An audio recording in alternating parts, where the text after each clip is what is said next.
தன்னை வென்று தினம் காதல் செய்யவா நாகமணி தேடி என் ஜீவன் இங்கு வாடுதே சொந்தங்களை நாடி உயிர் தேடி ஓடுதே பூமிக்கு வந்த நிலவு பிறவீது சாபமா கடமையை தாண்டும் உறவு மனமிளகிடுமா இந்த நெஞ்சில் பஞ்சம் வஞ்சம் நஞ்சே மிஞ்சும் உடல் வேறு வேறாகி உயிரை தந்தவளே நானே நாகம் நானே தந்தவளே நானே நாகம் நானே.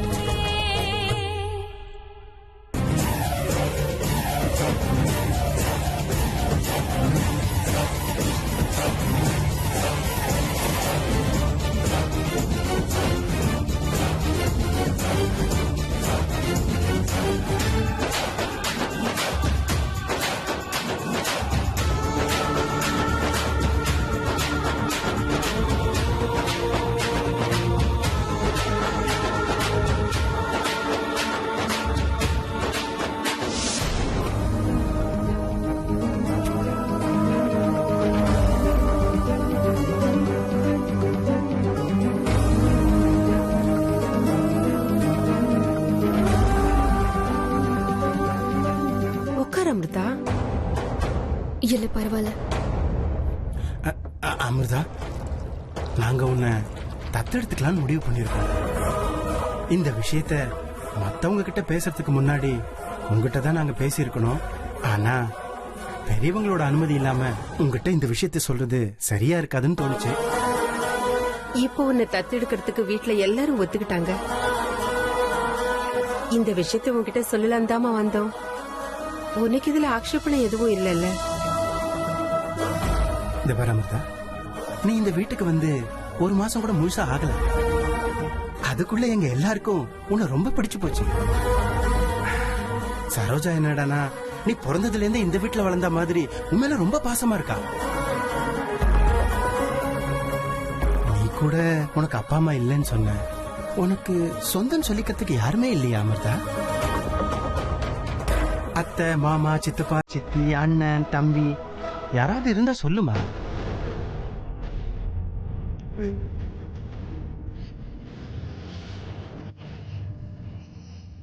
எனக்குன்னு என் சித்தி மட்டும்தான் இருக்காங்க.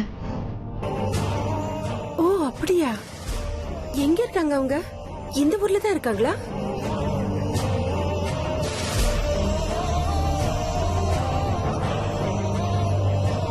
அவங்க இங்க இல்ல, ரொம்ப தூரத்துல எங்கேயோ இருக்காங்க. ரொம்ப தூரம்னா எங்க? வேற ஏதாவது ஸ்டேட்ல இருக்காங்களா? ரொம்ப தூரமா. அப்படின்னா வெளிநாட்டுல இருக்காங்களா? அமிர்தா, நீ என்ன யோசிச்சுட்டு இருக்க? நாங்க 2 பேரும் உன்னை பெத்த பொண்ணை விட அதிக பாசமா பாத்துக்கிறோம். நீ எப்பவும் இந்த வீட்டுல தான் இருக்கணும் அமிர்தா. அதுக்காக தான் நாங்க உன்னை தத்து எடுத்துக்கலாம்னு முடிவெடுத்திருக்கோம்.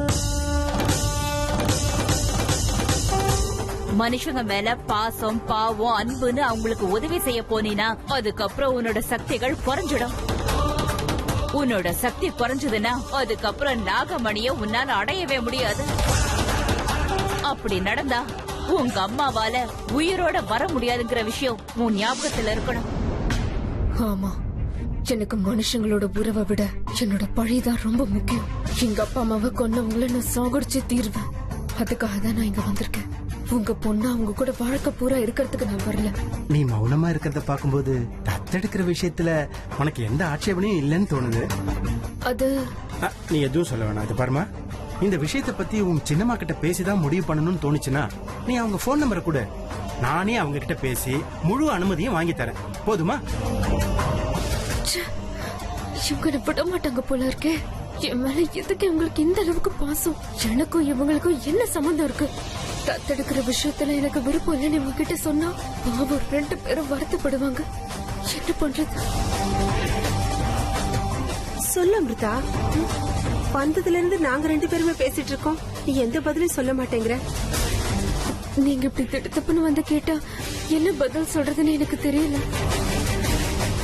எனக்கு கொஞ்சம் டைம் கொடுங்க, நானே சொல்றேன். சரி அம்மத்த, உனக்கு எவ்வளவு நேரம் வேணுமோ எடுத்துக்கோ. ஆனா நீ சொல்ற முடிவால எங்க மனசு வேதனைப்படக்கூடாது, அவ்வளவுதான்.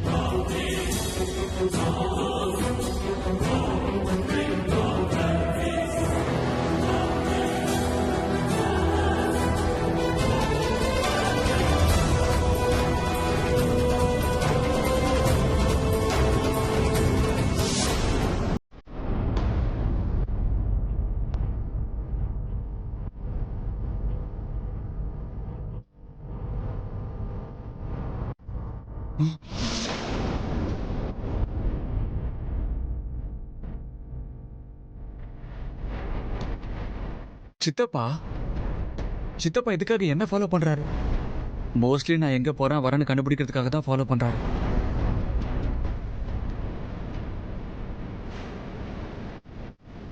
சித்தப்பா கிட்ட நான் மாட்டினேன், என் கதை அவ்வளவுதான். முதல்ல எப்படியாவது இவர்கிட்ட இருந்து எஸ்கேப் ஆகணும். என்ன பண்றது?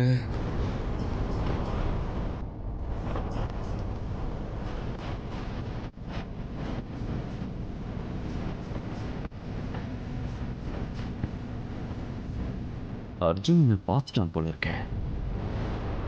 என்கிட்ட இருந்து தப்பிக்கிறதுக்காக ரொம்ப ஃபாஸ்டா போயிட்டு இருக்கான். அப்படின்னா இவன் ஒரு பொண்ணு மீட் பண்ண போறானோ, இல்லைன்னா அவன் வேற ஏதாவது. அம்மா சொன்னதை கேட்கும்போது அர்ஜுன் என்கிட்ட இருந்து எதையோ மறைக்கிறான்னு மட்டும் தெரியல. அதான் டெய்லியும் இவன் வீட்டுக்கு லேட்டா வந்துட்டு இருக்கான். ராஜி, ஏமா இவ்வளவு கோவமா இருக்க? என்ன விஷயம்? உங்களை கட்டிக்கிட்டதால நான் பைத்தியம் ஆயிடுவேன் போல இருக்கு. அட, இவன் நான் என்ன பண்ணிட்டேன்? பண்றதை எல்லாம் பண்ணிட்டு நான் என்ன பண்ணேன்னு ஒண்ணும் தெரியாத மாதிரி கேளுங்க. உங்களுக்கு என்ன மூளைகில குழம்பி போயிடுச்சா? அக்கா தான் அவளை தத்தெடுக்க வேண்டாம்னு சொல்லிட்டு இருந்தாங்கல்ல. ஆனா நீங்க அவங்கள வற்புறுத்தி அவளை தத்தெடுத்தே தீரணும்னு அனுமதி வாங்கி கொடுக்கறீங்க. அதுதான் இந்த தேவோட ஸ்பெஷாலிட்டி. போறோம் பெருமை பீத்திக்கிட்டது. என்னத்த ஸ்பெஷாலிட்டியோ மண்ணாங்கட்டியோ. எனக்கு உங்க பேச்சு நடவடிக்கை, ஏன் இப்படி நடந்துக்கிறீங்க, உங்க மனசுல என்ன இருக்கு ஒன்னும் புரிய மாட்டேங்குது. ஏங்க இப்ப என்ன ஆச்சு? எதுக்கு என்ன பார்த்து சிரிக்கிறீங்க? எல்லாத்தையும் சொல்றேன் ராஜி, கொஞ்சம் பொறுமையா இருக்கியா? கொஞ்ச நேரத்துக்கு முன்னாடி பாம்பாட்டிக்கு போன் பண்ண சொல்லி என்கிட்ட சொன்னியா இல்லையா? ஆமா சொன்னேன். அதுக்கு என்ன இப்போ? அங்கதான் இந்த தேவ நீ புரிஞ்சுக்கவே இல்ல. பாம்பாட்டி காளிங்க சர்ப்பம் கிடைச்சிடுச்சு, கொண்டு வந்துகிட்டே இருக்கேன்னு சொன்னா. அதனாலதான் இங்க நல்லவன் மாதிரி சின்னதா ஒரு நாடகம் ஆடணும், அவ்வளவுதான். நீங்க என்ன சொல்றீங்கன்னே புரியல. இது ரொம்ப சிம்பிளான விஷயமா. எப்படி இருந்தாலும் சரோஜா இன்னும் கொஞ்ச நிமிஷத்துல, அதாவது இந்த ராத்திரிக்குள்ள பரலோகத்துக்கு போய் சேர்ந்துருவா. அந்த சரோஜா வேற அந்த பொண்ணை தத்தெடுத்துக்கணும் அது இதுன்னு கனவு காண்றால. சாகுறதுக்குள்ள கொஞ்சமாவது சந்தோஷமா திருப்தியா செத்து போட்டுமேதான். பொதுவா தூக்குல போறதுக்கு முன்னாடி கைதிய கடைசி ஆசை கேட்பாங்களா, அப்படிதான். அது மட்டும் இல்ல, அவ செத்த அப்புறம் அவளோட சாவுக்கு நாம தான் காரணம்னு யாருக்கும் சந்தேகம் வரக்கூடாது. அதுக்குதான். இது மூளையா இல்ல என்னதுங்க? என்கிட்ட இத பத்தி முன்னாடி ஒரு வார்த்தை சொல்லிருக்கலாம்ல. நானும் உங்களோட சேர்ந்து அந்த ஜால்ரா அடிச்சிருப்பேனே. அத சொல்லணும்னு தான் நினைச்சேன். அதுக்குள்ள விக்ரம் சரோஜா கோயில திரும்ப வந்துட்டாங்க. அண்ணிய சமாளிக்கிற முயற்சியில வேற இருந்தாங்களா, அதுலதான் நானும் மறந்து போயிட்டேன். சரி பரவாயில்ல விடுங்க. முதல்ல அந்த பாம்பாட்டி என்ன பண்றான், எவ்வளவு தூரம் வந்திருக்கான்னு விசாரிங்க. அந்தி சாயறதுக்குள்ள அவனை வீட்டுக்கு வந்துட சொல்லுங்க. இன்னைக்கு ராத்திரி சரோஜா ஒரு வழியா மேல போய் சேர்ந்துடணும். விசாரிக்கிறேன். இப்ப எங்க இருக்கான்னு கேக்குறேன். இத வந்துட்டேன்.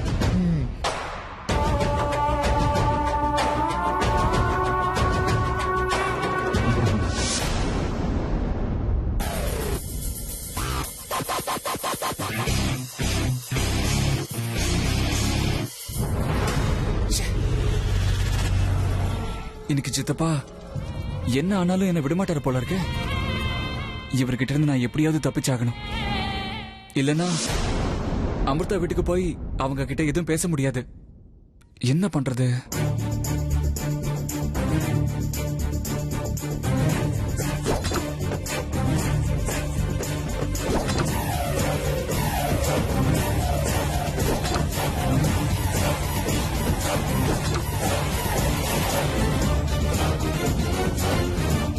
இவ எதுக்கு மளிகை போறதுக்கு வந்திருக்கான்?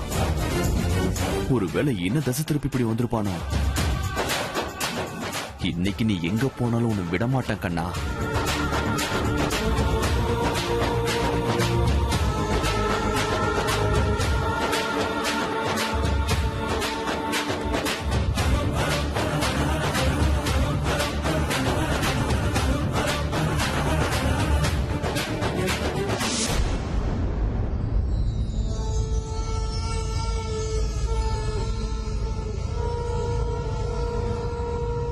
இதுக்குள்ள அப்படி என்ன இருக்கும்? நான் கேக்குறதெல்லாம் கொடுக்கற காமதேனும்.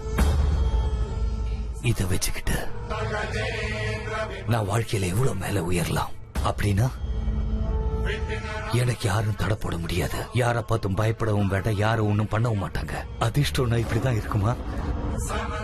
இந்த நாகமணிக்காக பசி தூக்கம் எதுவும் இல்லாம பைத்தியம் மாதிரி அலையிற மக்கள் இருக்காங்க.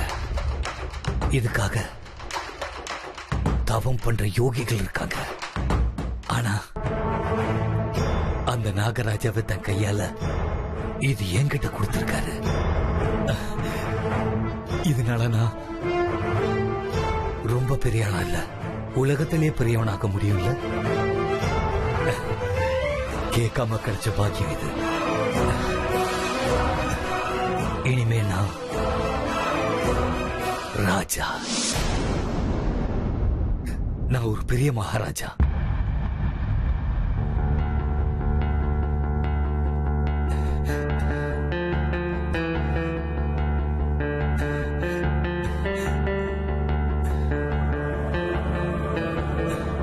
அப்பா,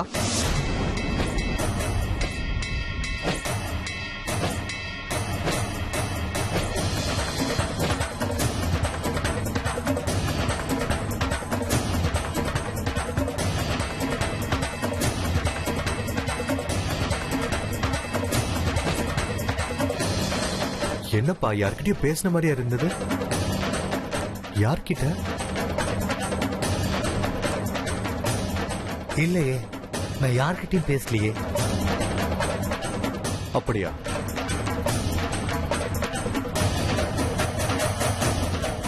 என்னப்பா அது? டேபிளுக்கு அந்த பக்கம் ஏதோ வெளிச்சம் வந்த மாதிரி இருந்தது. அது என் மொபைல்ல இருக்கிற டார்ச் திடீர்னு ஆன் ஆயிடுச்சுப்பா. அதான் என்னன்னு பாத்துட்டு இருந்தேன்.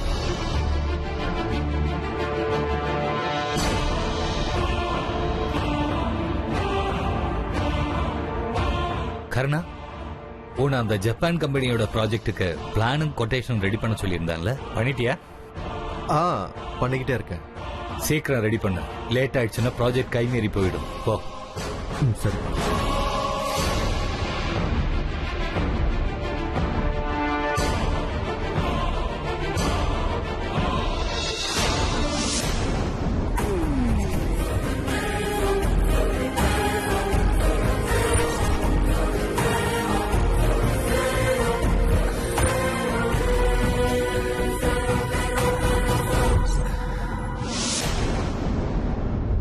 அம்மா, எங்க அப்பாவை சாகடிச்ச அந்த எதிரிகளை கண்டுபிடிச்சு அவங்கள நான் பழி வாங்குற வரைக்கும் எனக்கு ஒரு ஆதரவு வேணுங்கிறதுக்காக தான் இந்த வீட்டுக்குள்ள வந்தேன்.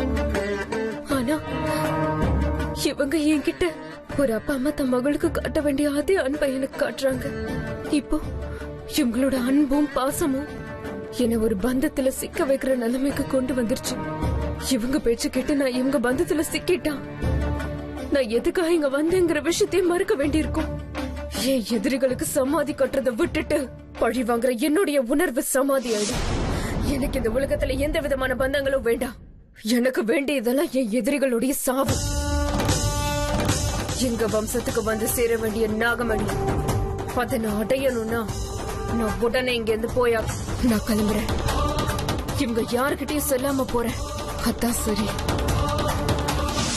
அமிர்தாவை நம்ம பொண்ணா நாம தத்தெடுக்க அனுமதி கொடுத்தது என் மனசுக்கு ரொம்ப சந்தோஷமா இருக்குங்க. இனிமே குழந்தை இல்லைங்கிற குறை எனக்கு என்னைக்குமே வராதுங்க. சரோஜா, உன் முகத்துல இந்த மாதிரி சந்தோஷத்தை பார்த்து எத்தனை வருஷம் ஆயிடுச்சு தெரியுமா?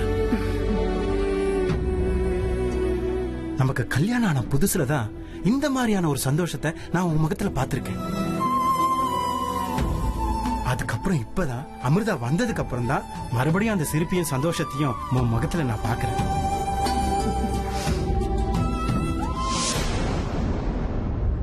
தயவு செஞ்சு 2 பேரும் நான் மன்னிச்சிருங்க. என்னாலதான் உங்க முகத்துல சிரிப்போ சந்தோஷமோ வந்திருக்குன்னு சொல்றீங்க. ஆனா உங்க ஆசைய நிறைவேற்ற முடியாத நிலைமையில நான் இருக்கேன். இவ்வளவு நாள் எனக்கு ஆதரவு கொடுத்திருக்கீங்க. நியாயமா உங்ககிட்ட வந்து நன்றி சொல்லிட்டு தான் நான் இங்கிருந்து போகணும். ஆனா என்னால அது கூட முடியல. அதனால்தான் மனப்பூர்வமா என்னோட நன்றிகளை நான் அர்ப்பணிக்கிறேன்.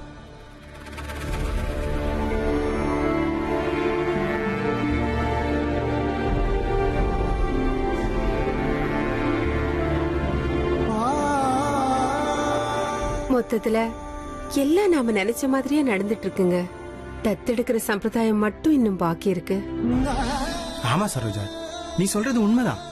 ஆனா தத்தெடுக்கிற சம்பிரதாயம் வெறும் சம்பிரதாயமா மட்டும் இருந்துடக்கூடாது. அதை நம்ம சட்டப்படி செய்யணும் இல்லையா? அதுக்காக நம்ம லாயரை வீட்டுக்கு வர சொல்லிருக்க. அப்படியா? லாயர் எப்பங்க வரேன்னு சொல்லிருக்காரு? கோர்ட் வேலை முடிஞ்சு சாயந்தரமா வந்துருவாருன்னு நினைக்கிறேன். நீங்க சொல்றது ரொம்ப கரெக்டுங்க. சட்டப்படியும் நம்ம மகளா அவளை நாம தத்தெடுத்துக்கிட்டா அமிர்தா நிரந்தரமா நம்ம மகளா இங்க இருக்கா. அமிர்தா மாதிரி ஒரு நல்ல பொண்ணு அடையறதுக்கு நான் புண்ணியம் செஞ்சிருக்கணுங்க.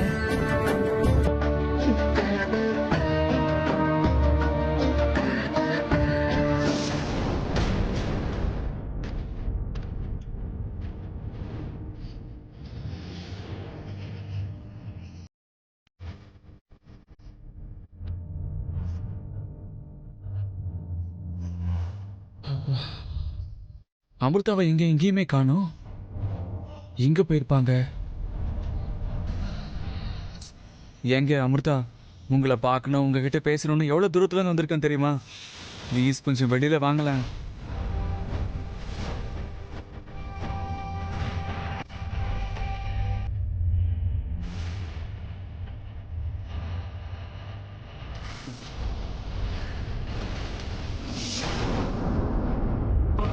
இவர் எதுக்கு வந்திருக்காரு?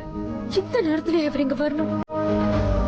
இந்த நிலைமையில இவர் என்ன பார்த்தாருன்னா என்னை எங்கேயும் போக விடாம என் பின்னாடியே வருவாரு. என்ன பண்றது? இவர்கிட்ட எந்த காரணம் சொல்லியும் தப்பிச்சு போக முடியாது.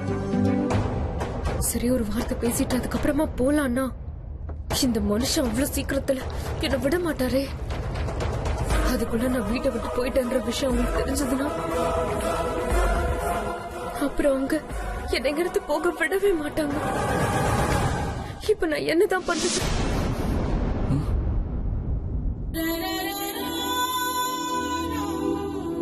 என்னங்க அமிர்தா, ஏங்க அங்கேயே நிக்கிறீங்க? நான் உங்ககிட்ட பேச வந்த விஷயம் உங்களுக்கு தெரியுமா? நீங்களும் இப்ப என்கிட்ட பேசதான் வெளியே வந்திருக்கீங்களா? வாங்க, ஏன் உள்ளே நிக்கிறீங்க? பாத்தீங்களா, நான் வந்தது உங்க மனசுக்கு எப்படி தெரிஞ்சு போச்சு பாத்தீங்களா? அதுக்கு தான் சொல்றேன், நமக்குள்ள ஒரு காதல் இருக்குங்க. அட்லாஸ்ட் நீங்களும் என்ன லவ் பண்ண ஆரம்பிச்சிட்டீங்களா? அது போதும். என்னங்க அமிர்தா, அங்கே நீ யோசனை பண்ணிட்டு இருந்தா என்னங்க அர்த்தம்?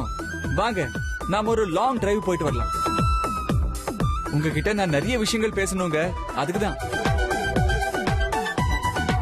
ஏன் கனவுகள் எல்லாம் நான் உங்ககிட்ட பகிர்ந்துக்கணும். வாங்க, 2 பேரும் எங்கேயாவது போய் தனியா உட்காந்துக்கிட்டு சாயந்தரம் வரைக்கும் மனசாரா பேசிட்டு வரலாம். இருட்டுறதுக்குள்ள நான் உங்களை கொண்டு வந்து இங்க விட்டுருவேன். நான் ரொம்ப நல்ல பையங்க, உங்களை ஒண்ணும் பண்ணிட மாட்டேன். வாங்க. நிச்சயமா இவர் இங்க இருந்து என்ன போக விட மாட்டாரு. பேசாம இவர் இங்க இருந்து போற வரைக்கும் நான் வீட்டுக்குள்ளேயே இருந்து இவர் கிளம்பினதுக்கு அப்புறம் போறதுதான் நல்லது. என்னாச்சு அமிர்தா, ஏதாவது பேசுங்க. என்ன யோசிச்சுக்கிட்டே இருக்கீங்க?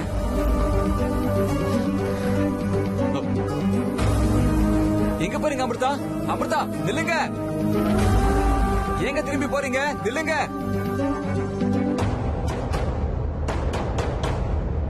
ச்சே, அப்படியே உள்ள போயிட்டாங்களே.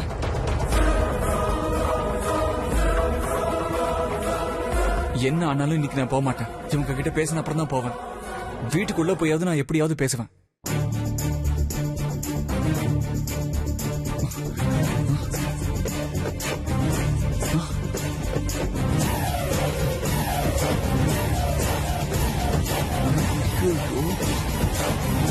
சித்தப்பா ஐயோ இவ்வளவு தூரம் என்ன ஃபாலோ பண்ணிட்டே வந்துட்டாரா? இவர்கிட்ட நான் மாட்டின இந்த வீடு யார் இருக்காங்கன்னு எல்லா கேள்வி கேட்டு என்ன ஒரு வழி பண்ணிடுவாரு. இவர் கையில மாட்டாம எப்படியாவது இங்க இருந்து எஸ்கேப் ஆகணும். அம்பர்த்தா இங்க தானே இருப்பாங்க, அப்புறமா வந்து பேசிக்கலாம்.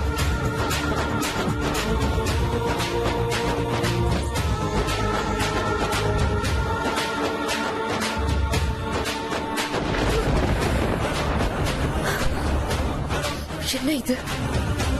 எனக்கே இப்படி ஆகுது. என்னமோ ஒரு சஞ்சலம்.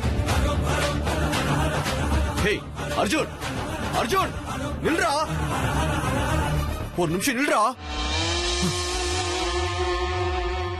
என் எதிரி யாரோ என்கிட்ட வர மாதிரி இருக்கு. அதனாலதான் இப்படி ஆகுது. யார் வந்திருப்பாங்க?